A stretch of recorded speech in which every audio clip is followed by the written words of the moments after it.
Hi, this is Dave from the Comic Collection, the ultimate comic store here in Feasterville, Pennsylvania, which is a suburb of Northeast Philadelphia. Come and see all of the great stuff we have here at the Comic Collection, including action figures, vinyl, CDs, Dungeons and Dragons, Magic the Gathering, Pokemon, back issues, action figures, old action figures as well, statues, and of course, let's not forget comic books. Come visit us at the Comic Collection at 83 Bustleton Pike, Feasterville, PA 19053, right next to Northeast Philadelphia. Come visit us. We'll look forward, and yes, we are open during this pandemic thing. Hey everybody, it's CJ Graham. That's right, Jason Voorhees, Friday the 13th, Part 6, and you're listening to Breaking the Fourth Wall.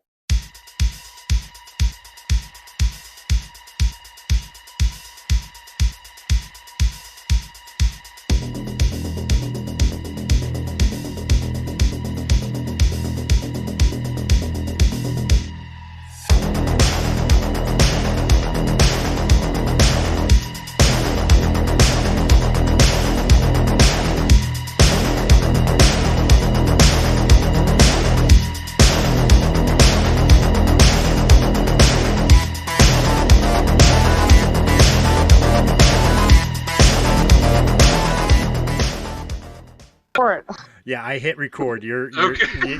Tell the story, Don. I'll give the intro after. This actually went out over the air on WWSU. I'm even going to read the description of this game because that was the most wonderful part. What had happened is I had read a news story on the air about basically there was a barn fire at a farm in Australia that destroyed like 1,000 barrels of bull semen. Oh, and which is tragic, which is absolutely tragic. And I made the joke on the air about how tired you would get. No, somebody made the joke about how tired you would get having to replace all that bull semen, and I was joking because we talked about phone apps before, and I said, well, hell, there's probably an app for that. At which point, my producer looked up, basically he was looking up to see if he could find apps for bull semen. And what he found is a game called Bull Family Simulator Wildcraft. And we got to reading this description on the air, and it was one of the most fun things I've ever read live. Here we go. About this game. Dive into life of bull. Mate, breeding, jungle fights, magic attacks, and survival. Play as Wild Bull in Savannah Jungle Adventure and make bull family. Find mate, breed little calf in Bull Family Simulator Wildcraft. In this bull sim game, take care of your partner cow and young mammals from ferocious predators of forest. The Bull Simulator has many survival and bullfighting and jungle missions. In Bull Simulator games, use magic quests, brutal battle against other wild animal, and vicious bosses with special attacks. In Best of Animal Simulator games, fight with dangerous, angry animal like moose, elephant, tiger, dog, leopard, etc. with paramount of RPG and bull games. Live with your mate and calves and make beautiful home in Bull Family game. Collect different items for making your home in Family Simulator games. Start fighting for your territory against village people and other animals. Use against village people. Fighting against the village people. Use your magic attack powers, because all bulls have them. Use your magic attack powers during battles to use bullfighting quests in Family Battle Sim. Missions of swimming and helping other animals and humans are added. Make clan of bull and become an alpha of pack. As a big beast, angry bull, you have to fight with the help of clan and family and defend your territory as hunter with Wildcraft Animal Sim 3D. Oh my God. And it goes on. I mean, it's just it's fabulous. Do you want more? 'Tis the season. I don't think I want the link. No way. I'm okay season. without the link. 'Tis the season, and that definitely sounds like a stocking stuffer. So if you ever wanted to act loud, there you go. Good one, Colin. There's your bull family game right there. But yeah, insane. that was such a treat to discuss that over the air, and one of the better episodes I've had. That was so much fun. All because of thousands of barrels of bull semen were destroyed in a barn fire. And here I am making fun of such a tragedy. That's like 9/11 if you're bull sperm. I'm just thinking of this as like fucking the Oregon Trail. Like, I know all of us are old enough to remember the Oregon Trail. Like your bull family. Bull died of dysentery. Your bull family died of dysentery.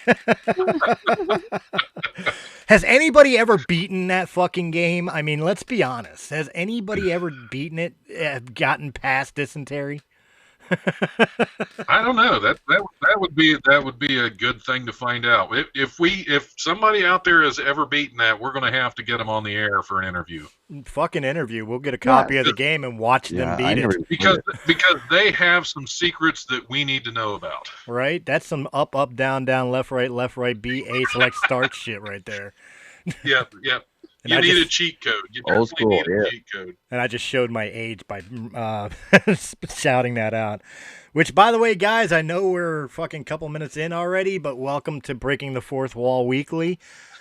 I hope you had a wonderful holiday. We sure as shit did. We're going to discuss that a little bit. We're going to discuss some other things as well. I'm going to be lazy today. I'm not even going to put in the intros for the individual segments. I'll announce them. We'll do them, but fuck it. We're just going to let this run through for you guys. The first things I wanted to bring up, and I'm going to do this really quick because it is some wonderful news this past weekend from Star Wars was nice enough to give us a new episode of The Mandalorian, which was absolutely phenomenal. I will remain spoiler-free because I know some of us have not been able to watch it yet. But there have been 4 things that are heavily interesting. I'm jealous. To Star Wars lore, some of which are actually firsts for the Star Wars franchise in live action. One of which is a character that we wanted to see live action finally appears. Another character that we want to have in live action gets mentioned. A character within there finally gets named. And for the first time ever in live action, a white-bladed lightsaber is now seen. So this one was an interesting episode, guys. You need to check it out. It's probably one of the strongest ones Mandalorian has done. On the second part of the news that I will throw out for Star Wars real quick is, well, unfortunately, I have the distinct, sad duty to report that David Prowse, the man who was behind the Vader mask for the original trilogy, the body of Darth Vader himself, has passed away. David, of course, was a English bodybuilder. He's done many of the Hammer horror movies as like Frankenstein's monster, but he was most famous for being the body of Darth Vader through the original trilogy, episode 4, 5, and 6. So Vader's dead, guys. That's a harsh thing. But we still have James Earl Jones, so at least we got the voice. Yeah, the voice. Which was the scary part, anyway. Well, it would have been scarier if they used David Prowse's. Have you ever seen the test footage where David would do the actual dialogue in the mask, and it was just like some drunk Scottish guy doing the dialogue? Actually, I have. Oh my God, it's laughable. It is. It's so horrible. It used to. There have been documentaries where that would have been great. There were documentaries of people who were working on the film who didn't know that James Earl was going to be doing the voiceover, who were scared that's what Vader sounded like. They were like, really?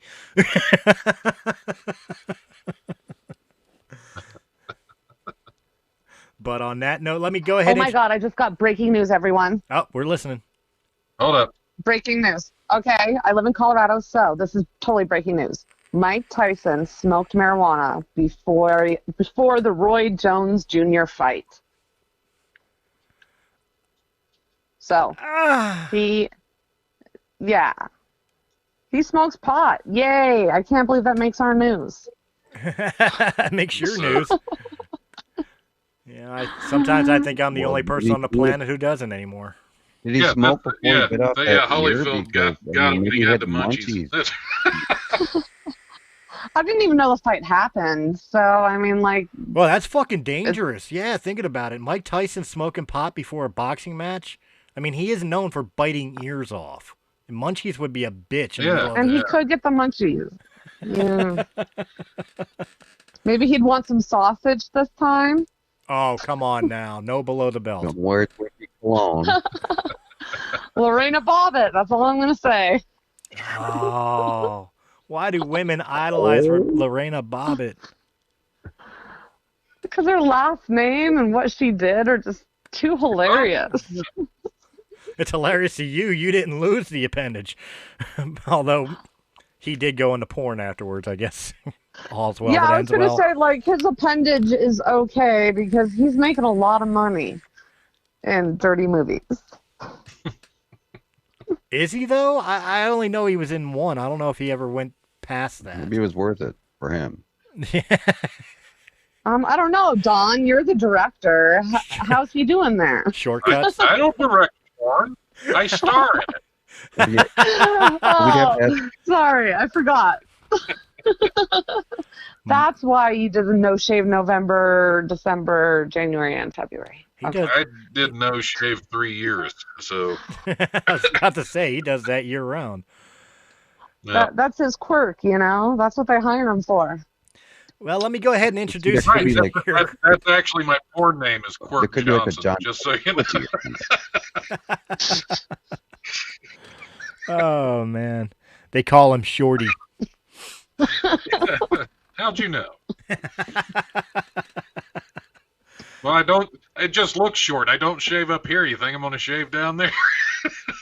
Well, hey, let's move on to something else. What was the title of the show tonight? The Treat Your Midget Right? What was it? Midget's Done Right, I think. Midget's Done Right. There you go. That's a perfect segue into the news buffet. Take it away, Don.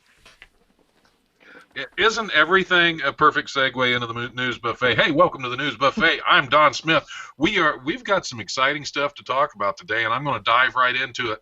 First of all, British Airways is investigating reports that one of its Heathrow-based stewardesses is selling sex and her undergarments during and in between flights.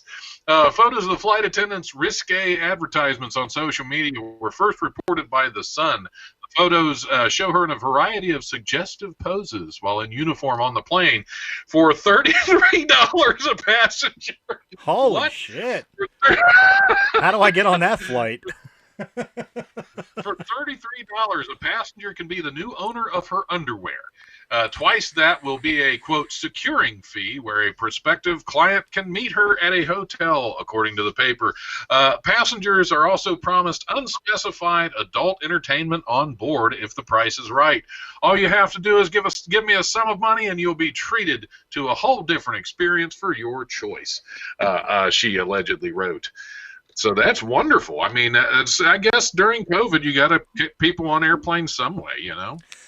I'll tell you what. Well, she took it to the 33rd degree for sure. I'll tell you what. I mean, there's a market there. I mean, most of us are looking for the Mile High Club, but a Mile High Only fans page. That's an untapped market right there. She's smart.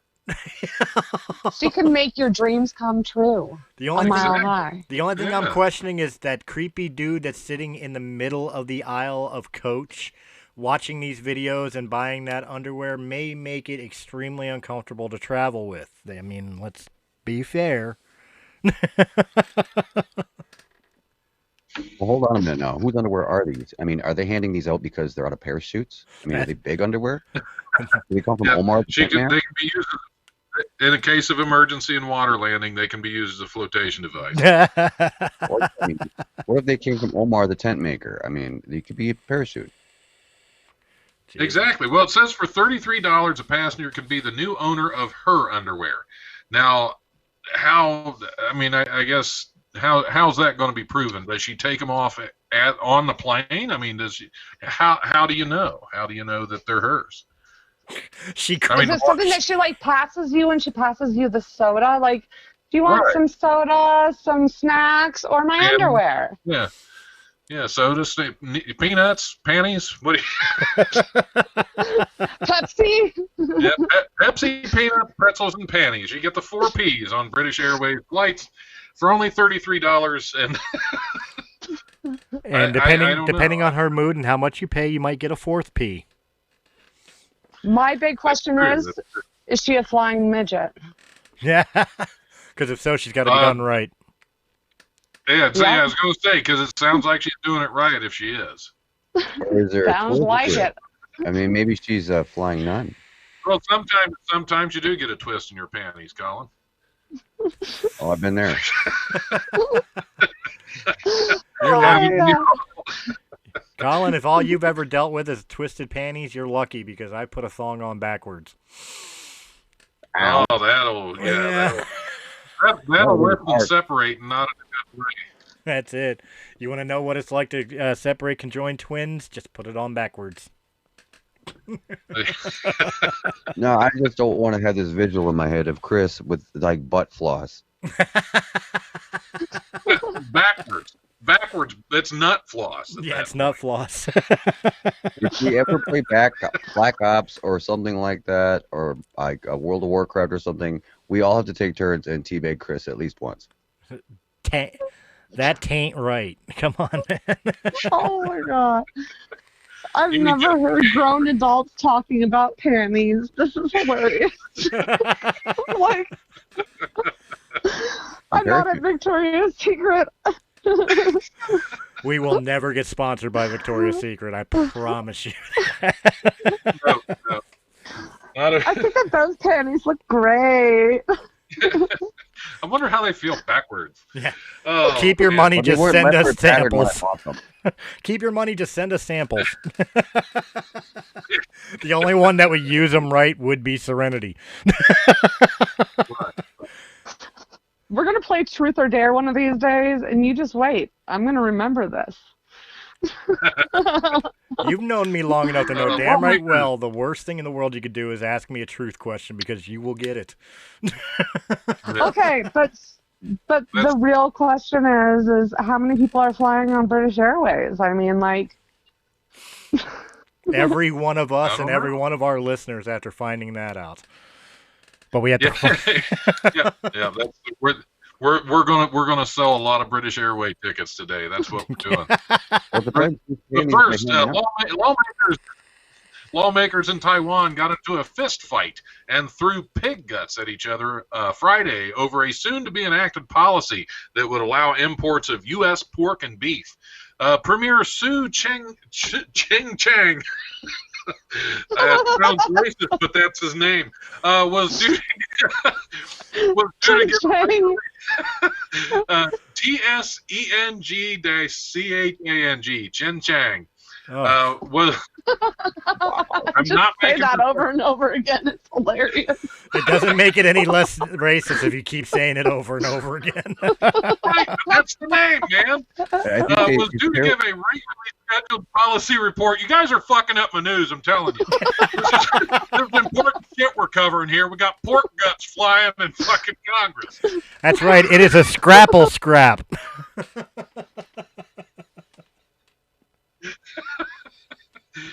Anyway, the premier, that I'm not going to say his name again, was due to give regularly scheduled policy report to lawmakers on Friday morning about the pork policy when opposition party lawmakers from the Nationalist Party, also known as KMT, blocked his attempt to speak by dumping a bag of pig organs. Legislators from the ruling Democratic Progressive Party attempted to stop them, resulting in chaos and exchange of punches. The DPP, the Democratic the Progressive Party lawmaker, wrestled a KMT lawmaker to the floor in a scuffle. President Tsai Ing-wen administration left a long-standing ban on the imports of U.S. pork and beef in August, and in a move seen as one of the first steps toward possibly negotiating a bilateral trade agreement with the U.S. The ban is due to be lifted in January, so we can once again sell our pork to Taiwan. You know what? I got to say it, man. The Asian cultures, you guys name people right in the positions of power. I mean, we got the Sin Chen over there, and then we got the what was the president's name? It was something Tsai. Like, you know, Sighing win. yeah, sighing win. Like, how that's you're watching grown men fighting in pig guts. I would be sighing too. Yeah, and I know win, I would be sighing. But I mean, this is the world we live in. Yeah.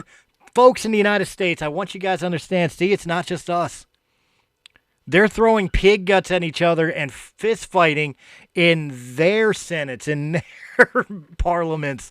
It's How do not you know he wasn't just trying to here. feed the guy's family?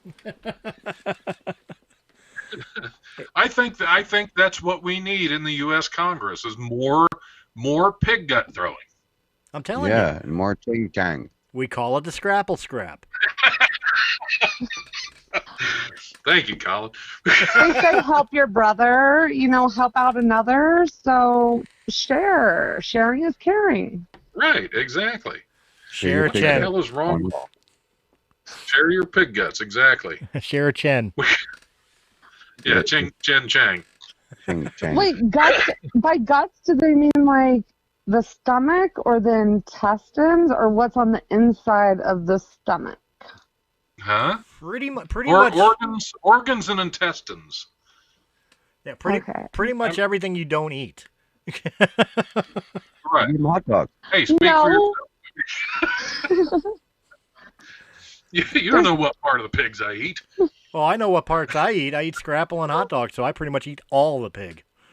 Exactly. Your feet, man. Including the hoof. He always puts that in his mouth. That's it. All right. More important news: the residents of a tiny Austrian village named Fucking have voted to change its name after enduring unwanted attention from English-speaking tourists.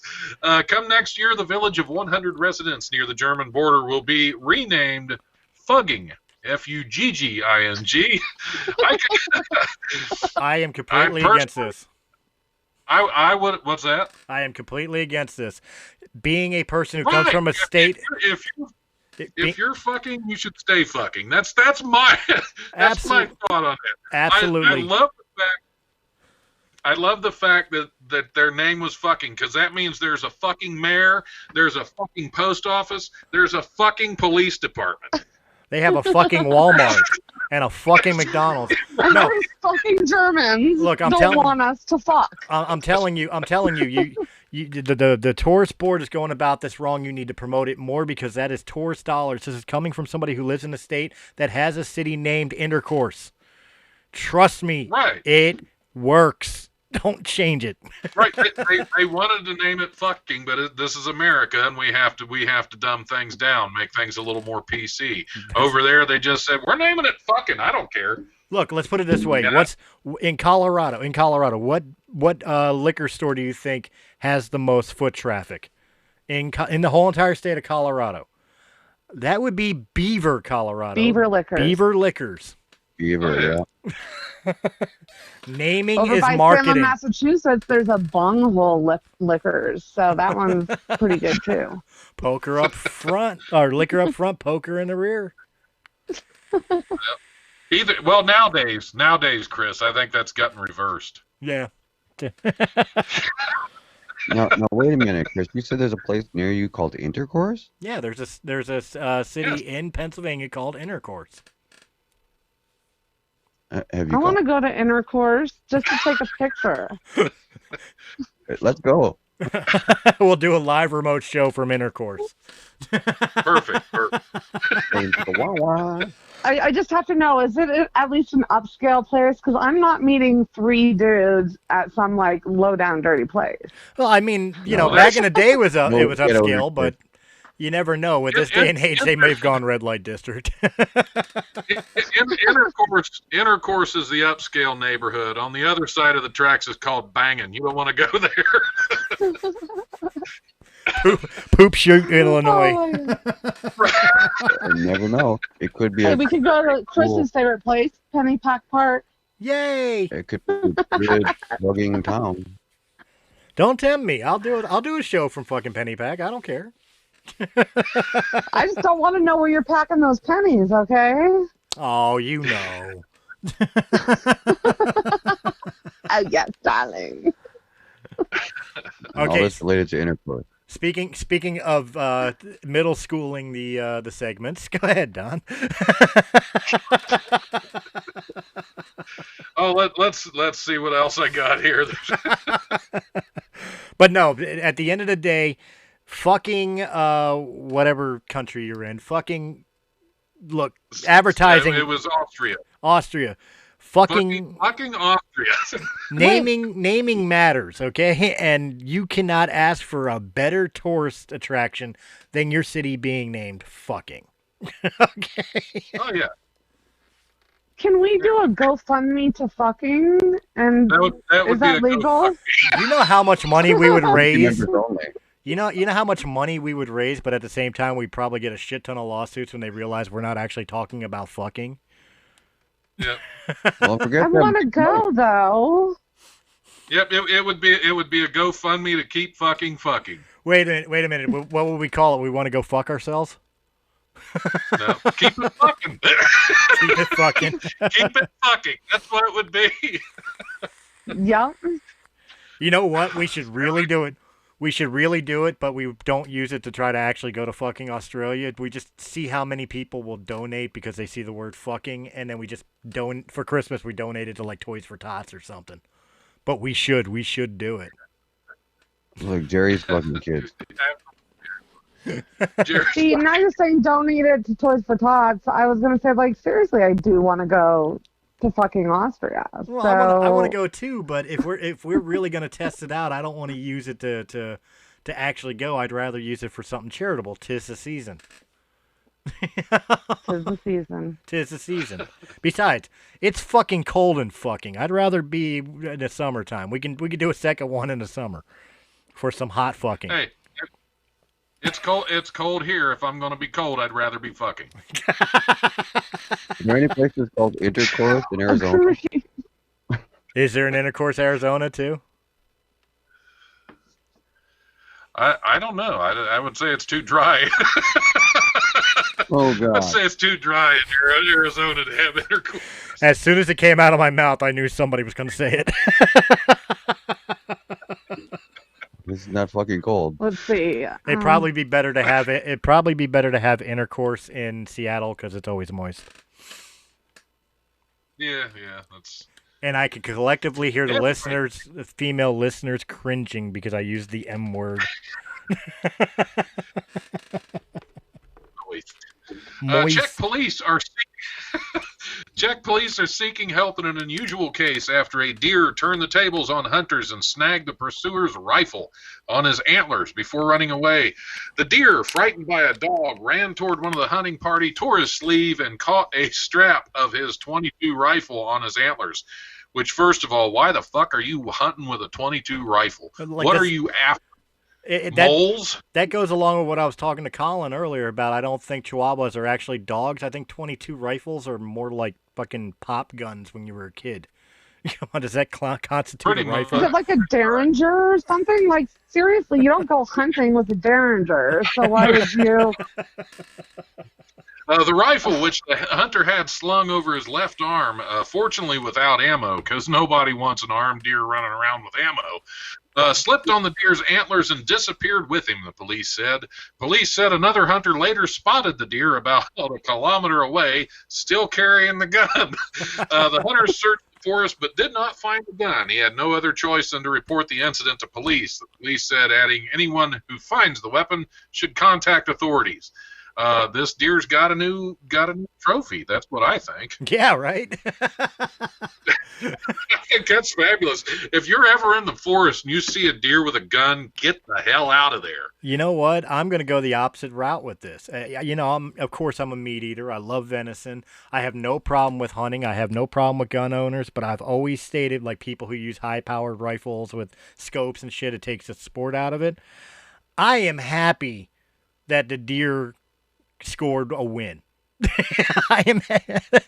What else can you say about that? He took the gun and chased the hunter away. That is a win for the wildlife kingdom right there. Absolutely. I I kind of want to know, he had a 22 rifle. What was he hunting? Because it couldn't have been deer. The only way you can deer hunt with a 22 rifle is if it's like a fully automatic and you got like a 100-round clip. That's the only way you're going to take a deer down with a 22.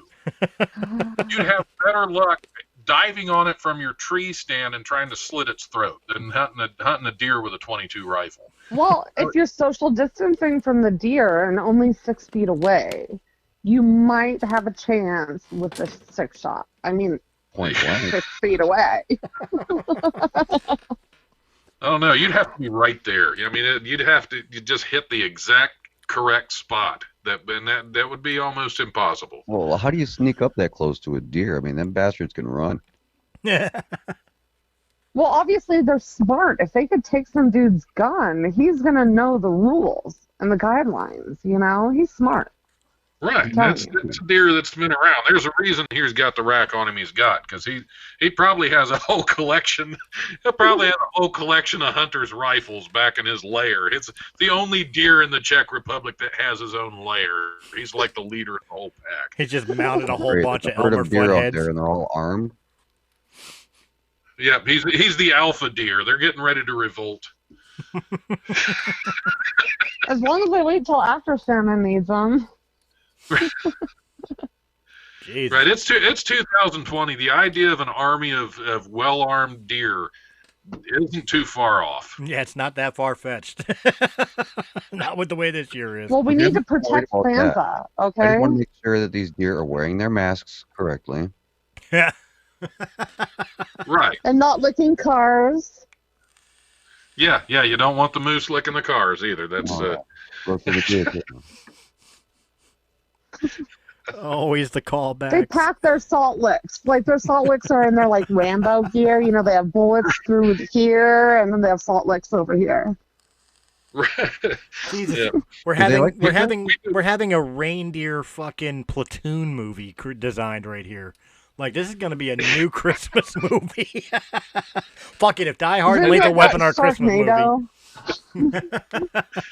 I can see this deer. I'm your Yeah, voice. and do Die Hard. If Die Hard and Lethal Weapon are Christmas movies, then we can make this movie happen. Yeah, I don't think I remember the movie Deer Hunter. I don't think that was a Christmas movie at all. Full Metal Antlers. Full Metal Antlers. That's fabulous. A self-described American asshole mailed a Which which one? is most of There's Yeah, 3.9 that's most billion of of us us. right now. Oh, I know him. I know that one.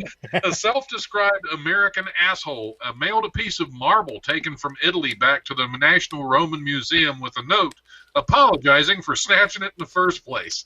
The museum posted an image of the package on its Facebook page Monday with the piece of marble and someone named Jeff had apparently given to a person named Sam in 2017. The person who took the marble sent a message with the package, which the Italian newspaper reprinted. Do you want to hear the note? Sure. Let's hear the note. To whom it may concern, I would like to return this rock to its rightful place anywhere within the Roman ruins, wherever it was. And I would greatly appreciate your assistance. Please forgive me for being such an American asshole and taking something that was not mine. I feel terribly for not only taking this item from its rightful place, but placing writing on it as well. So he didn't just steal it, he erased it. That was extremely wrong of me, and I now realize in my later adult life how inconsiderate and disrespectful that was. I have attempted many hours of scrubbing to clean and cleaning to remove, but to no success. Please forgive me. Oh, Really? he's the sweetest guy. Oh, my God. Really? Yes, he felt bad for doing something I would just do. He took a stone from a Roman Colosseum and wrote his address on it and put it in his front yard. Fuck it, it's there now. Makes sense to me. Fuck it, it's there now. Fuck it, trust me, I don't think the Roman ruins are going to miss one stone. Wait. Because of my book incident, maybe it was like he was haunted by some there you Greek go. god. There you Yeah. go. And he had to return it, or that god was gonna smite him. Yeah, Apollo That was could burning be, his 'cause, ass. yeah, the Roman gods didn't screw around. They would smite the hell out of you. Apollo His was burning his apology ass. sounds like a confession to I pissed somebody off. Yeah, Yeah. that's it. That'll do it right there. You're stealing their marbles. Well, incidentally, this brings up a Don't thought. play with anyone else's marbles, okay? About different Right. things in Don't steal antiquity. other people's marbles. Years and years ago, in my tribe's from Omaha. Well, there's this native buckskin, or it's actually an old buffalo skin that's albino, and it was stolen from the tribe a number of years ago. Well, just like 2-3 years ago, they found it in a private collection, and it got returned to the tribe. And I think it might be at the Joslin Art Museum in Omaha. But there's that, and then my great grandfather's skull was actually stolen from his grave and taken back to the Smithsonian, like back turn of the century or something like that, when they were checking things out like that, and they were measuring skulls and all this kind of stuff to see if they had anything to do with intelligence and stuff. So anyhow, that was recently discovered and returned as well. So yeah, it makes me feel good and bad in a way, because I'm like, well, it's sad that somebody would take something like that, but at the same time, kind of like feeling guilty about it. Yeah, maybe you should. I'm going to be the ignorant one here. Yeah. Colin, you're Native American? Yeah. I just wonder. What tribe? What is your tribe? Blackbird Tribe, Sioux Nation. Thank you. Now I know. I've been educated. Quite honestly, Colin Washburn, I thought white guy from England. I'm not going to lie. Oh. That's why I say I'll be the ignorant one. Wait, you're a Native American? Well, no, my grandpa was a white guy. Okay. Washburn from up in New York. Okay. I have been educated. We are more diverse than I thought we were. All right. Yeah, there you go. There you go. Okay, so now I have a personal dilemma here. Uh-oh. Okay, I collect stones and rocks and, like random things like that. And I do have a stone from a cemetery in Salem. Do I have to return it? Because, it's brought me nothing but good luck. It just kind of fell into my lap. I didn't damage anything. It just kind of came to me. And normally a large stone falling into your lap wouldn't be good luck. But go ahead. I would to answer your question. I think the stone's right where it belongs. If it's giving you good luck and good fortune, it means that if there's any spirits attached to the stone, they are happy with the transportation of the. Well, I was weeding. Stone. Yeah, I was weeding an area that is just a cemetery. It's not like the cemetery. It's just a cemetery of respect. But the stone came up and out of the ground, and it was just. Is it a headstone or just a stone? What's special about it? It has part of a letter on it. It does have part of a letter on it. So a destroyed headstone. Yes, but it could be a headstone. It could be something else. It could be part of one of the original stone tablets, and you have part of Moses' history in your yard now. She puts it together. In my blood too. So yeah, we're good with that. It's only good luck. So. Okay. Well, if it's good luck, keep it. That's what I say. If it's part of the original. As long as I get your permission, Dawn, I feel so much better. All right, perfect. She has direct connection with the Salem witch trials. Apparently, I'm that old. She finds the other pieces to put the tablet back together, and it actually is the original 10 Commandments from Moses. And the first line we realize isn't "Thou shalt not kill," it's "Thou shalt not buy Bieber's next album." I already assumed everybody knew that. That's all it is. A group of 5 Florida women broke a Guinness World Record when they collectively walked 2.04 miles barefoot over a pile of Lego bricks. Ow! Why? Katie Wells, founder and CEO of lifestyle website Wellness Mama, gathered friends Ashley, Savannah, Grace, and Kat to break the world record for farthest distance traveled by walking barefoot on Lego bricks by Oh my God. by a relay team in 1 hour. Each woman had to complete a minimum 20 laps on the 32.8-foot track in the 1 hour time limit to break the record, and they exceeded their own expectations by achieving a total distance of 2.04 miles. The Lego track was created at a gym in Santa Rosa Beach, Florida. Why? Why would anybody do that? I don't understand. You know, in this day and That age, sounds like torture. you know, in this day and age, we throw around the words hero all the time. But look, I've stepped on Lego bricks barefooted. Why would you do that to yourself? Fuck. I mean, I guess they're like preparing to have toddlers, I guess, is what. That's worse I than would putting only a do that thong on dare. backwards. What's that? Only on a dare. That is worse than putting a thong on backwards. Yeah, I'd imagine that's a lot worse than putting, because I'm assuming when you put the thong on backwards, you realized it pretty quick. Yeah. Or was it like there for hours and you just liked the feeling? I don't know. I don't know what your personal choices. But, I felt like a puppy with two Peters. right. You didn't put the thong on backwards and then walk for 2.04 miles just to make sure it felt bad. That's true. Although I'm pretty sure if you did that, you could probably get in the Guinness Book of World Records. Seems like anyone can these days. I have a life goal. I know. You have a life goal. Break out that thong. Listeners, send me a good T-top with a fucking leopard front. I will put it on backwards and I will walk it for what I don't know what the fucking world record is for it. Is there a world record for walking around with a thong on backwards?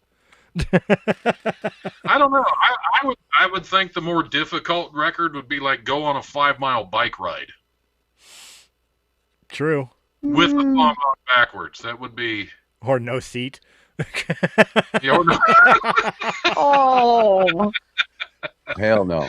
That's at a whole new level right there. But Keep you know, pumping. whatever floats your boat. Keep pumping. The chafing. Oh my God. I don't know. I don't think I could see myself trying to break a record for walking on Legos. I did have a friend once in high school who had the forward drive gears on his transmission go out, so he had to go to his dealer's house, and he went all the way across town in reverse. And every time he saw a cop, he pulled over and parked, and waited for like 5 minutes, and then started going in reverse again. He was the craziest son of a bitch I ever seen. I've actually seen somebody do that. So have I. Well, And then they forgot back. to ability. That's horrible. Great, but horrible. All right, well, I think that is it for the news buffet for tonight. Thanks for stopping by and learning with us. Yes, we have grown as a people because of this one. Yes, return your stolen Roman marble. Yeah. But don't split them with And a thong be over sure to Legos. ask forgiveness. But if it's from a cemetery in Salem and it brings you luck, I guess keep that sumbitch. You're good. Well, wait a minute. The Yeah, last... if Dawn says it's okay to keep it, you're okay. Don't worry. Anything. Whatever it is, if Dawn says you're okay. For the guy that stole the Roman marble, maybe that's his penance, is he's got to walk it back barefoot over a fucking trail of Legos.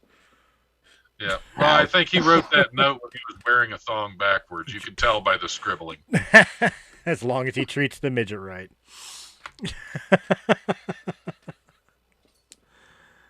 Oh, good Lord. What a world we live in. Well, that could be a new record. The longest walk of a midget on Lego. With a thong on backwards, so things are scraping Oh, along. I said that if a flying midget. A flying midget could be an amazing thing if done right. It's like a Are unicorn. you like Okay, like there might be 500 horses, but there's only one that could fly on a. That's a midget. you're talking? You're not talking like tossing them, are you? Because I've heard of midget tossing, and I think that's a little barbaric. But That's why I want one. I want a midget so Oh they can my go God. forward. No, I'm talking about like on the silks, like like in Swan Lake or something. Just to be clear, this is no longer part of the news buffet. This is To we be wanted clear, separation No. segments. This is no longer part of the news buffet. to be clear, I want to apologize to every single one of our little people listeners. We do not mean in any way, shape, or form to be offensive, but I know it's coming off that way. Oh no, it's not. I love this guy. This guy flies through the air. His name is Alan Silva. Okay, he is amazing. I have to say, like, ooh, I don't want that. I'm gonna share him with you. Oh, I'm sorry. Okay, seriously, It's like he's got a kickstand. I think it's a beautiful thing. I voted on America's Got Talent for this guy for like weeks upon weeks. Alan Silva rocks, and I did vote for him. I'm sorry. Okay. Hey, right on. Although I don't think that I think those poles that he's on, I don't think those are poles. I just think that's his third leg. Only you pay that much attention. Oh, come Oh, on. that guy. Whoa. I'm telling you, I've seen enough Austin Power movies. I know it's when midgets drop their drawers, it's pretty much like a baby holding an apple. They ain't got nothing to be ashamed of. Yeah, you got. He's got a few kids and a gorgeous wife, so I'm sure he's got something. I'm telling you, what God took away in one thing, He blessed in another. Let's just put it that way. A proud man you be if you could be the same height. These guys have been blessed. Either way, I want a midget. That's what I'm saying. A proud man. Me and my buddy Thad were Not talking. just a perspective thing. I've never seen that. So I don't know. A blessed man you must Looking, I need a be. mini. A blessed man you must be if you are the same height laying down as you are standing up. I am, but that's my gut. Let's get into After Hours. Sirenity, I told you you're introducing this one. Go ahead. Oh, no, I'm not. Come on. Yep. Great introduction. That's fabulous. No, I have a headache, man. I'm on painkillers. You're gonna have me speak? That's the best time. You're gonna introduce the conversation. You wanted us to try to have a grown-up conversation. And you're high on painkillers. And you're high on painkillers. I know, right? Okay, so my 4-year-old daughter, we've been at home for 22 days now, like lockdown. All right, and yeah, it's getting a little bit crazy. But because of the lockdown, she's watched YouTube Kids and all the TV shows, and she asked me the other day to find out where this kid Ryan from Ryan's World lives, because she wants to go visit her friend. There's a couple kids in Russia that she calls her friends. Because we've been locked down for 22 days, she has friends across the street, down the road. Like, we'd speak to them from my front door to their sidewalk, like she has real life friends, but she also really does believe that these entities online are her friends. And basically this kind of led into her and I having a conversation earlier that we thought would be great for the show, and it'd be a little bit more, realistic topic as opposed to us just being goofballs. Where I was talking about my son, and even more so to the point like my ex-stepson, who has no social life, does not go out and play with other kids, does not go out and go play baseball or tag or army or whatever we used to do as kids.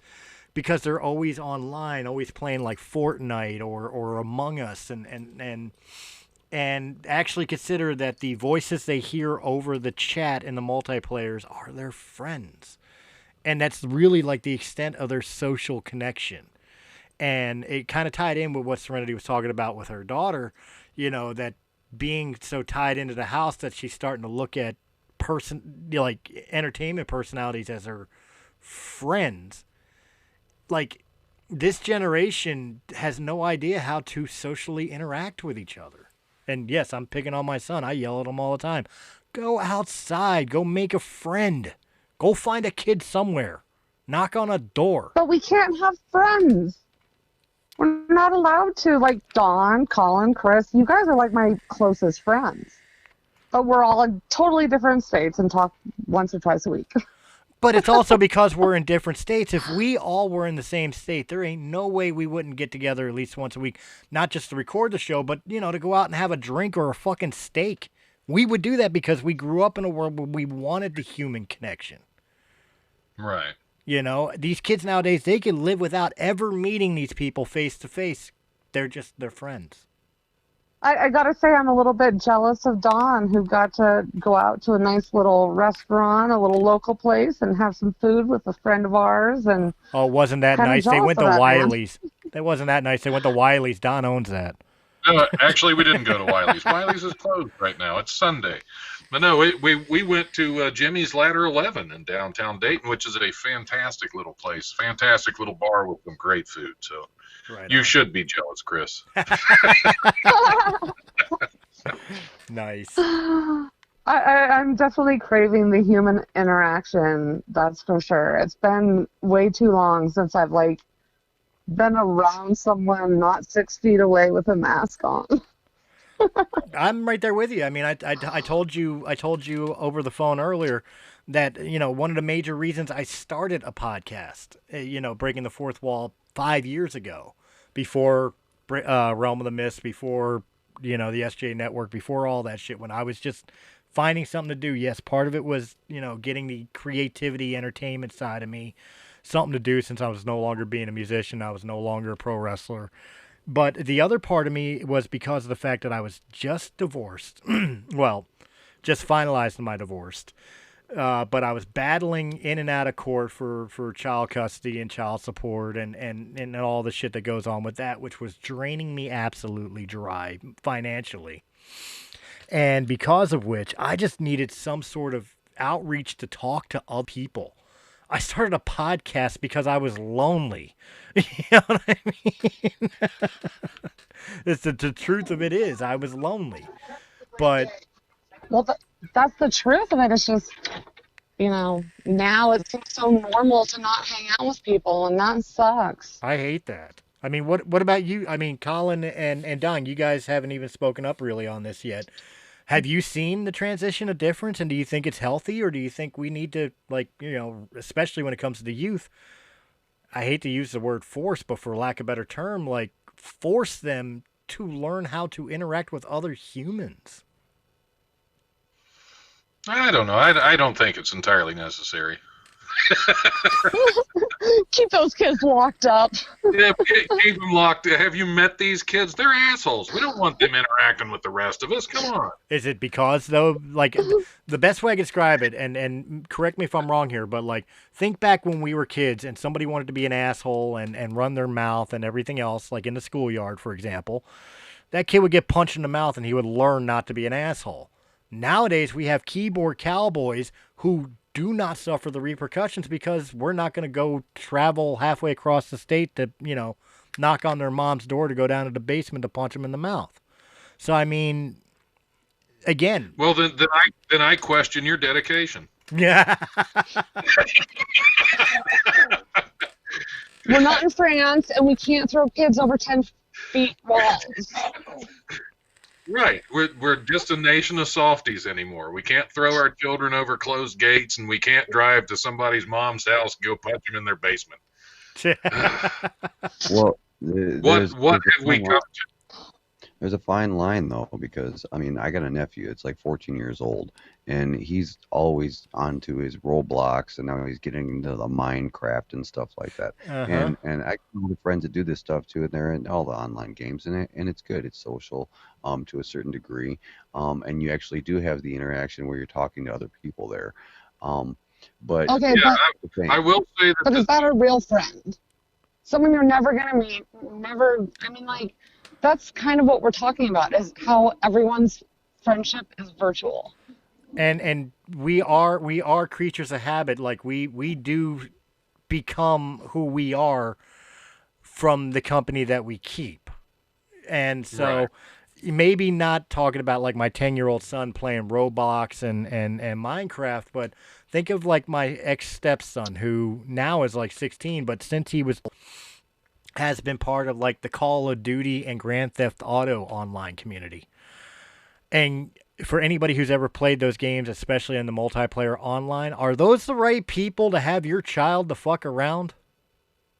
No. Probably not. Dude, I have learned of ways that people could screw my mother from a 12-year-old from those communities. I don't want my children in that. Yeah, it's a little bit of the kind of monitoring what your kids are up to, I think, and that's it gets harder and harder to do. That's why I just didn't have any, because I knew they were assholes. I was like, I don't want kids; they're assholes. So, but I mean, okay, I haven't had to worry about it as much. Like I get, the kids are assholes, and especially with the current climate of COVID and everything else. But is it really better for them to have friends on social medias and in video game chats as opposed to getting the neighborhoods together and go building a fort, or playing stickball, or just riding your bikes around the neighborhood? And building that human connection. Colin and Don are lucky because they're not as locked down as Denver or Philly. Right. So, like, Don, I know he still gets some human interaction, gets to see people. Colin does too. But for some of us, my best friend lives 5 houses away, and I haven't seen her in over 3 weeks.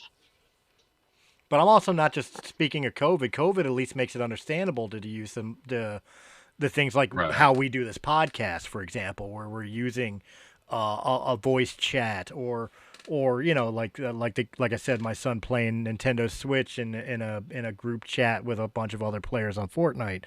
In this climate, it makes sense. But I'm talking about once this shit eventually ends and we go back to trying to have a normal society. We're losing a generation, not before and after COVID. We're losing a generation to being so plugged in, they do not know how to interact with another human being in the same room. Yeah. Well, like this week. What is that going to do? Yeah. Like, what do you think that's going to do to, like, our future president that's from this generation? Like, not saying our president, but I'm saying, is that going to create a different type of person? God, I hope I'm dead before that happens. I think we're entering. Is it going to be more like robots? It's going to be a new social age for people. Like the other day, I'm looking at my nephew and he's talking, he's all excited and he's telling me all about he's going to go meet his friend. And I'm like, who, friend, what? Because he's homeschooled. So he's got a curriculum that we follow for him, and there's tutors that come in and work with him. 2 different tutors. Well, one of them has a son that's also was homeschooled and is in the public school system now. But because they've been real good about making sure they wear masks and stuff all the time, he's going to go get to hang out with his friend for a change this week. So he was all excited about that. And to see the look on his face and the excitement because he hasn't been able to hang out with friends and stuff for so long. But this is a person that we trust because, well, the mother is a tutor and helps him with different things with reading and spelling and English and things like that. So yeah, to look at life the way it is now is a totally different thing than it used to be because, I mean, not only the regular school systems are changing, but they're not interacting as much. They've got a lot of the online classes and things going, along with the normal social media that we're always dealing with. It's compounding and it's going to make people interact differently. And we're all going to have to learn to do this kind of stuff. And like, hopefully this COVID stuff goes away, but generally, I think the digital age is on us now, and this is how life's going to be. Look, we're all being forced to homeschool and work from home. We're all being forced to wear masks. We're all being forced to be socially distant. Pay attention, folks. We are literally turning into the fat people in WALL-E. That is what they're... I'm not even joking. That is what they are training us to be. I have stated a long time ago that the advent of at-home shopping, like online shopping and everything else, where you could have the groceries delivered to your house and all your clothes delivered to your house from Target, or your electronics from Walmart delivered to your home. You never have to leave your home. You never have to associate with another human being. I have stated, it's going to sound a lot of very George Orwellian, but the fact of the matter is I've stated we are being trained to accept our own prison cells, and our own prison cells are our homes. We're easier controlled when we're all in our happy little cells. And I think that's exactly what is going on with the advent of online video gaming, the online social media networks. I think that's exactly what's going on, and I think COVID is making it worse. That's personal opinion. So what's the end game for turning us into that? Since we're going off on this tangent, what's the end game? What's the goal, and who's behind this? Well, I won't get political, so I won't answer the who's behind it part. But I do believe the end goal. Who's behind it is marketing agencies of large businesses. Yes, and large businesses and stuff like that are definitely behind it. But I also think that it's a population that is self-contained is easier controlled. Have you ever seen the TV show The Feed? No. You should watch it. It does have a beginning and an end, so it's not like a continuous season after season thing, but it's where, like, when you're born, they, like, implant what they call the feed in your brain, and, like, even a woman, like, who has a baby doesn't really have a choice, but then as they grow older, some of them get, like, super addicted to it, and then some of them, like, resist it, and, like, I hope that's not our future. See, I'm starting. And again, I'm not saying that I'm absolutely correct and that it's not conspiracy theory or otherwise, but I'm seeing very much in today's society, especially with how addicted we are to social media, how addicted we are to not having that human connection, and especially how addicted we are to having politicians or governments or businesses tell us how we should live, what style of clothing we should wear, what music we should listen to.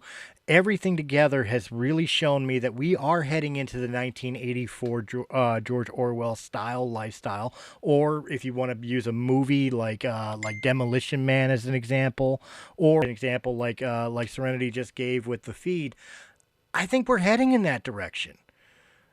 I hope the fuck I'm wrong, but I mean, I see the signs of it. So maybe someday we'll all be hooked to the Matrix, and it'll be voluntary. I'd rather eat a real steak rather than not having tasty wheat. Know what tasty wheat actually tastes like, because nobody's ever eaten tasty wheat or whatever. Yeah, but are you really eating that steak? How do you know if you're actually eating that steak? Because if it's all implanted into your memory, it might not be a steak at all. That's what the COVID is. It's a glitch, because you lose your taste and you cannot taste that juicy steak. That's what it is. That's actually that's a glimpse. You catch COVID and lose your taste. That's a glimpse of reality, because you're accidentally being unhooked from the machine, so you no longer believe that you're tasting that steak, or smelling that fart your dog just let. Which all that stuff was implanted into your memory, and so you knew it was there. And now with that COVID glitch, it's gone. Hey, shut up! It makes more sense. All of you, shut up before fucking Mr. Smith shows up and shuts us down. Hello, Mr. Anderson. I took the wrong pill, okay? I'm colorblind. I'm sorry. Wait. If the Matrix is real, explain somebody like Lightning Blind Mike. Why is he blind? Did they forget to connect the optics? Does he need a reboot? There's always a glitch. Everybody can't be perfect. That's an upgrade. Well, maybe the programmer got fired and he just didn't want to finish up the work. It's like the old Nintendo. Every now and then you got to pull that game out and blow on it. If you pulled his connection out and blew on it and plugged it back in, fucker might be able to see. So the key to giving Blind Mike sight is to get him a blowjob. Oh my god! I am so sending this to him. Oh, the visuals you'd love to give me, he's never going to have, and I feel so bad for those people who can't see what I'm seeing right now. Jesus Christ! Terrible. I want to be able to connect my vision and my brain to the feed so I could let y'all see. You're going to have to talk to the overlord so that you can share your vision with the rest of us, and that's hard to convince them. Of all the things I've ever compared Blind Mike They're to, not a gonna smite Nintendo me. cartridge was not one of them. To the computer would be great. You know. To be fair, I'm gonna have to bring Mike on the show next week just so he can rebut. We gotta give him an opportunity to fucking fight back on that one. It's called reboot. Yeah, Right? it's called rebooting and pulling out and blowing on his cartridge. Oh my god! Oh my god, Mike, I am so sorry. Yeah, you're coming on next week. You gotta get even for this shit. Wow. Oh my god! This conversation My took brain. a wrong turn. I took the wrong pill. You know, Just reboot me. you know what, Colin? My head's fine right now. Except for Blind Mike. You, You took the wrong pill. you know what, Colin? I think I need my soul saved right now, so why don't you go ahead and give us some Amen. inspiration? All right, man. I got some inspiration for you. Give me some good visuals here. All right, give me a second here. I gotta get my screen back to normal. He's deleting all the Nintendo cartridge references. No, well, that one. No. Let's see. What do I got this week? New and spring stuff. Oh yeah. What was it? Some man became a millionaire because some meteorite crashed through his roof. Wow. Says I want what was some. this guy? He became a millionaire when a meteorite from heaven crashes through his roof. 1 minute you're minding your own business, working outside your house, building a coffin, and the next minute a smoking meteorite worth a small fortune hurtles through the roof, and your veranda winds up buried in the earth next to your living room. 2 questions. Wow. 2 questions. What was the meteorite made of that made it so valuable? And did you say he was building a coffin in his backyard? Apparently. Who doesn't? No, they just misheard him. He was coughing in his backyard. COVID, yeah. Okay, Well, it was a yeah. COVID thing. This happened to a 33-year-old Indonesian coffin maker named Joshua Hutwagalung. All right, that makes more sense. He was a coffin maker. Okay. I thought it was Working just on a coffin. I thought it was just somebody Yeah. doing a hobby. Like, yeah, I build coffins for a hobby. Well, apparently this is the guy's job, I guess. It Yeah. says he's working on a coffin near the street in front of his house when I heard a booming sound that made my house shake. It was as if a tree had fallen on us. The father of 3 told the son the meteorite was too hot to pick up, so my wife dug it out with a hoe, and we took it inside. Weighing in at roughly 4.5 pounds, the 4 billion-year-old meteorite was later classified as the extremely rare CM1/2 carbonaceous chondrite variety. In the space rocket market Oh. for $850 per gram. Wow, do the math. That's Nice. roughly 1,858,556. I'm sorry. I love the part. That's a lot. I love the part where the meteorite goes through the veranda, digs a hole in the ground, and the son and the husband refuse to touch it because it's too hot. So they get the wife to grab a hoe and dig it out. Yeah, that's Fuck great, it, it's isn't it? too hot. You get it, Doris. And nobody cares about the hoe burning her hands, I guess. Right. I have to say that that's My- pretty awesome, but does it coincide with that huge asteroid that came by us? Like in the beginning of November, there was like an asteroid that was going to be really close to Earth and other pieces might come off. And, you know, they didn't want to talk about it at all, but like maybe that was a piece of that, which makes it so rare. Well, if it's worth $1.2 million dollars, I can understand why the government didn't want us to know about it. Like, more people get these damn rocks. Right. Yeah, it's just crazy. It says as soon as the news of the incident went public, American space rock guru Jared Collins hopped on a plane to Sumatra Oh, yeah. to produce the precious cargo. After fielding a crazy number of offers, he sold the extraterrestrial treasure to Indianapolis-based meteorite collector Dr. J. Piatek, who mailed it for safekeeping to the Center for Meteorite Studies at Arizona State University, where it's currently being stored in liquid nitrogen. I can live with that because I had Indiana Jones screaming in my head right now, like, it belongs in a museum. Yeah. Seriously, how big does it measure? Because that's got to be a beautiful rock. I mean, man, I wish I had a meteorite.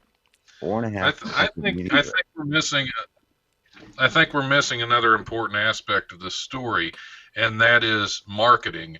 He made his coffins out in front of his house so that everybody knew where to get their coffin, and that is brilliant. Yeah. So this was a man who was Marketing. already destined for greatness. So this meteorite just kind of hurried him along a little bit. Now, see, if this And would as have you landed... noticed, he spoke through his son, so he already has his PR agent. He's like the boss man. Yeah, and he has his wife and his hoe digging up meteorites. And I'm telling you again, Austria, pay attention. If this would have landed in fucking, you'd have fucking meteorites everywhere. Yeah, Oh, and be worth a lot of fucking money or American dollar. Marketing. marketing, coffins and meteorites, all in one stop. We could set up an app. How much fucking money do you want for one of those? Yeah. And even I the just want to know how they spell it. Is it FCUK or? It is spelled. We'll look. We will Google fucking Austria. It's spelled Fucking. I've seen the town sign on another podcast because they've talked about this village before. I want to be one of those village people. I'm pretty boy. sure the original pretty village people were fucking each other often. Oh man, why do you always have to give me the visuals? In the Navy. No, never mind. Why? Everybody, every time they bring up the YMCA or the village people, everybody looks at me and they're like, "You could be the Indian." I'm like, "Thanks." I would have made you the construction worker. I agree. No. Yeah, I but wouldn't I look have like the automatically gone to the Indian. Yeah, see, there it is right there. Fucking. Why do you guys keep trying to get me into this fucking conversation? Oh my god. We're just talking about fucking Austria.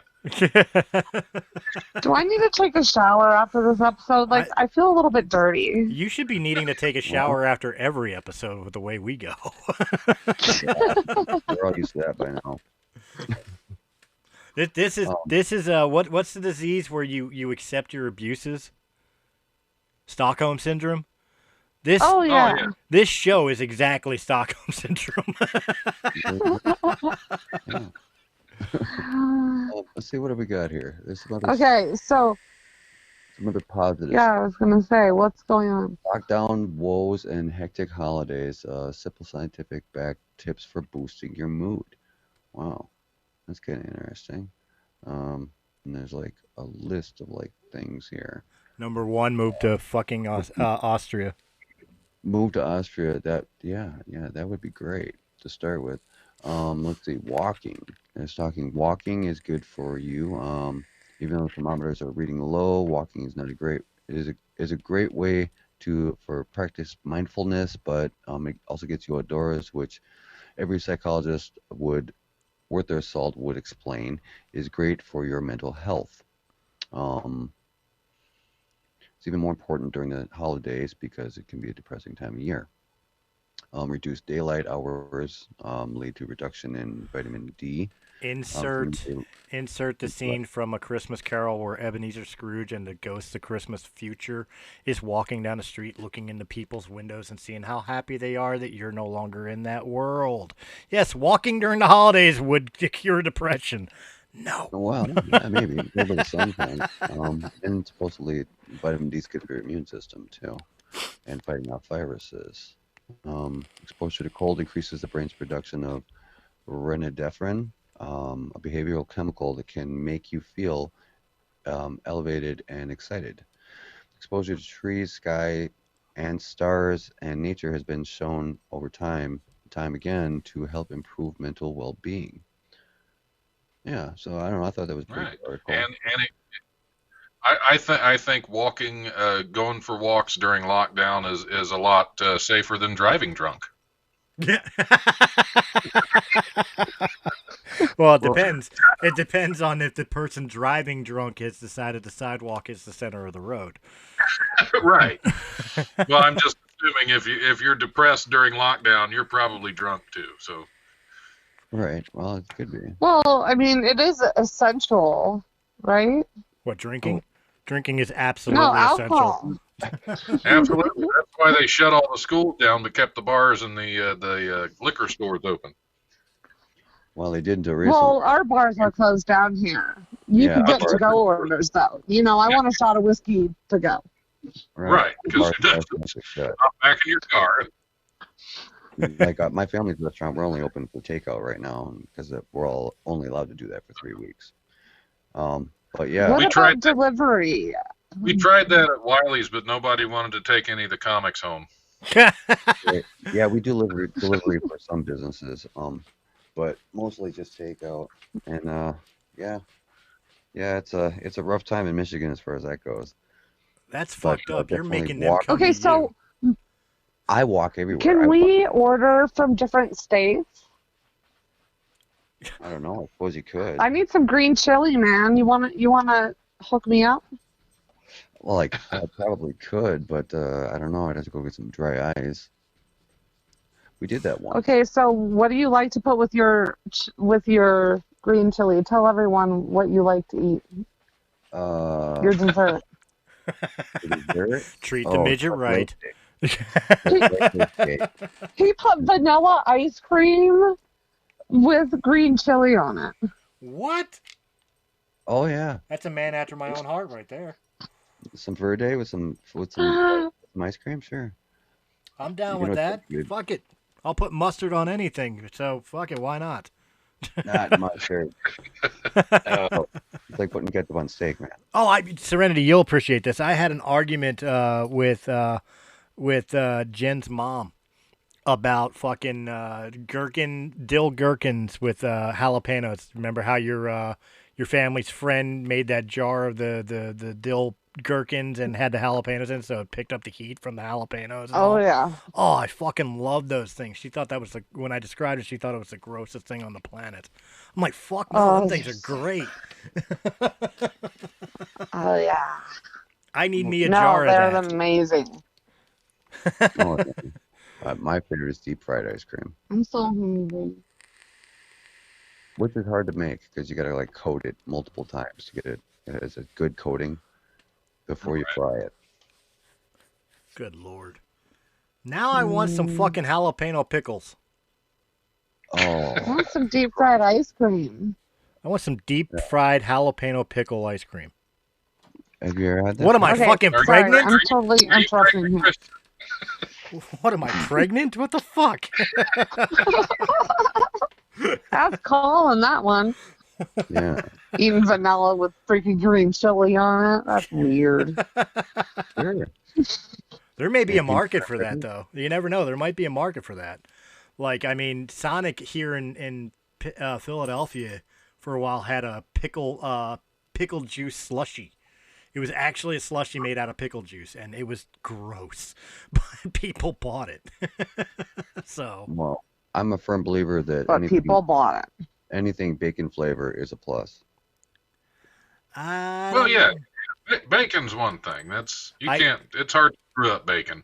They can. I have actually had bacon sriracha ice cream. It was out for a little while, and I actually got a hold of a pint of it, and it was gross. I would blame that more on the sriracha than the bacon. The sriracha made the ice cream hot and burn your mouth a little bit, but the bacon flavor lingered. Like, I've never had ice cream that had that long of an aftertaste. All right, so maybe bacon's not the best thing for ice cream. Maybe not. Trust me, I was willing. I was more than willing. I'm like, bacon ice cream, or bacon flavored ice cream. Sign me the fuck. I saw there was Wegmans for a while had Scrapple ice cream. I wanted to try it, but I never got a hold of it. But the bacon one I was all about. I'm like, sign me up. But yeah, it wasn't good. Well, I had a conversation once. Yeah, I won't even have a bacon donut because I just don't like the idea of it. I seen a ghost pepper donut at Dunkin' Donuts. I gotta try. They have donuts there? At Dunkin' Donuts, yeah. Yeah, I didn't know that. I thought they just sell doughy crap. Well, it's sorry, not a big fan. We won't get them as a sponsor either. It's doughy crap, but I still kind of sort of want to try the ghost pepper. Like, how do you make a ghost pepper frosted donut? You guys are sucking me in. I guess you got to test the limits to see what fat Americans will shove down their face. And I'm that fat American. But I still won't have a Rocky Mountain oyster. I already know what it is. That's one of the things. I think the trick to those, you got to roll them around in your mouth for a while to really get the flavor. You got to treat them right. Yeah. Well, like even now with all the COVID stuff going on, you still want people to have their comfort foods. Everybody's kind of on lockdown or whatever. That's like, yeah, you still got to have takeout food. You gotta have your comfort food. Look, somebody wants a burger, they gotta have the burger. If the FDA and all that discover that the cure for COVID was fucking Rocky Mountain oysters, I will die of COVID-19. Plain and simple. Yeah, I will die of COVID-19. I don't even want to get COVID. If that cured something, I'd eat them. I haven't tried. I haven't tried them. I probably would. Well, I could cook them for you. I'm sure there's a lot of things that you would do. Sorry, I found a tunnel. I dug down a tunnel. There's a new segment for the show. What would Don do for a Klondike bar? Not a whole lot, because I don't really care for Klondike bars, but you know. Okay, what would you do for a Rocky Mountain oyster?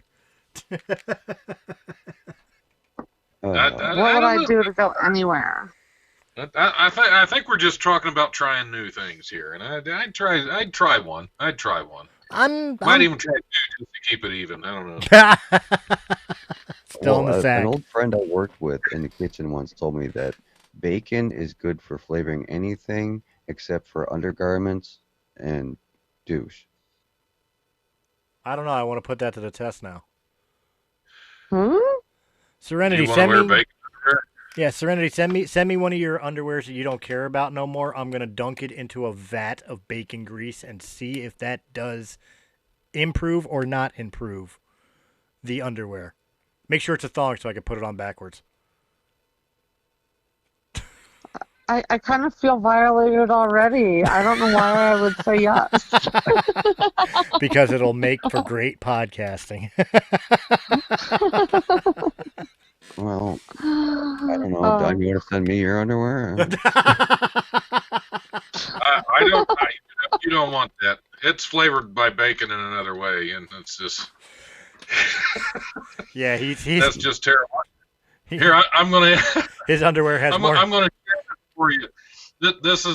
This is a friend of mine, a comedian out of Cincinnati. She did a photo shoot several years ago, and I just have to share that with you. The baconini, ladies and gentlemen. Nice. Now I'm hungry. That is badass. That's very, very funny comic. Eric Russell. She's absolutely brilliant. But yeah, she did that several years ago. Now I want bacon. Oh, what are you guys doing to me here? Where'd I find these clowns? Well, anyhow, so yeah, I was looking at some of this stuff, and there's all kinds of different positive things about how to change your mood online. The New York Times actually has an article about it, changing your outlook and being in a good mood health-wise. And they've got a list of things that you can do. Recognize a positive event each day, savor that event, and log it in as a journal or tell somebody about it. Start a daily gratitude journal, list a personal strength, and note how you used it. Set an attainable goal and note your progress. Report relatively minor stress and list ways to appraise the event positively. Recognize and practice small acts of kindness daily. And practice mindfulness, focusing on the here and now rather than the past or future. Apparently this kind of stuff has been used with people that are cancer patients and people with AIDS and type 2 diabetes, chronic illnesses, and apparently it has positive impacts. So if anybody's interested in this article, check it out on the New York Times. Positive thinking. I guess that one's a hard one because for the examples that you're giving, okay, yeah, these people their moods may have changed because of these types of deals, but they're, chronically ill to the point of death. They could simply just be resigned to their fate. That's kind of a hard one to judge on. Well, yeah, but positive is positive. Positive is positive, but is it the change of moods by practicing some of these techniques and issues, or is it just simply they've reached the fifth stage of death, which is acceptance? Right, I suppose. I mean, you can look at it either way. Like I don't mean to shit on the positivity. I'm just saying it's hard to judge on that one because of that factor. Right. Yeah. I don't know. There's a new app called Calm, and it didn't calm me down, but I see the point of having something like that. Right. I can see where some of these key points. There's a new app called Calm, and it pisses me off. Right? Yet some people might need it. It's okay. Yet, ironically, the app called Piss seems to calm him down. Right. I have this app called Stuck in Traffic. It just puts me right to sleep. Oh yeah, I don't know. For me, the happy app is usually YouTube. YouTube makes you happy? Usually, yeah. Like somebody posted something. This guy like hit a shovel on a work site, and he had the shovel in his hand, and he whacked this blue can of spray paint, and it just kaboom blew up, and it splattered blue all over the guy. He looked like Braveheart. Suddenly, it was hilarious. And that's awesome. On a construction site, they did a fucking gender reveal. That's awesome. It was the funniest thing I've seen in a long time. Where is that? It's a better gender reveal than burning down half of California, that's for sure. Yeah, what does red mean? Right. Where the hell is it? Okay, the video. I'm finding it here because it was too funny not to share with you guys. But can you imagine that you're working and all of a sudden some guy grabs a shovel and whacks this blue spray paint can and it explodes all over him? I'd be fine with it as long as I'm the one doing the whacking. I wouldn't stop laughing for a week. I've seen people do really dumb things on job sites, and I love it. Absolutely. Oh yeah. I've been the butt of some of them jokes too, and even then you can't help but laugh at it. Right. Let's see. All right, I'll copy the chat for you guys to check it out. Yeah, I had a fun one once. Speaking of gender reveal, this could have worked too. I had a guy I was working with. We had to we had to cut some chilled water lines, and they're filled with glycol, which glycol is a pink liquid. Well, he thought he had everything shut down and drained, and then he started cutting into the wrong pipe. Uh-oh. And he came out of there. He came out of there it soaked in pink glycol. His uniform was pink. His pants were pink. His skin was kind of pink. It was a wonderful day because he was a jerk anyway, and I loved watching that. There was a time where I was working at an apartment complex with a buddy of mine named Eric, and it was late at night. We were having issues. We had to this person who moved into the apartment. The apartment complex gave that person a electric ignition stove.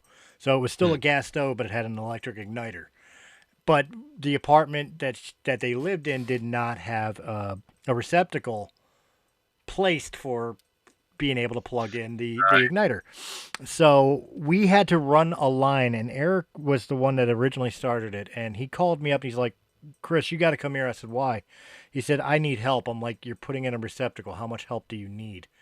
Here he tried to pigtail out from the light switch that controlled the overhead light in the kitchen and put an extra wire in there somehow that literally when you turned on the light, the stove wouldn't work, but when you turned it off, it automatically started clicking. So for some reason, That's hilarious. he got the stove controlled by the light switch. So it when he turned the light switch off, it automatically started clicking. So he was actually somehow he must have had it turned on when this was happening, because that doesn't click until you go to turn it on to turn the gas on. Yeah, I think the end of it was there was an extra wire that he pigtailed in that didn't need to be there that tied in also to the receptacle, but I think he miswired. I think he miswired the stove. The stove's power cord itself. I think he miswired it. Brilliant. I'm not so it was, Brilliant. it was constantly drawing power regardless of whether you had the thing turned to ignite.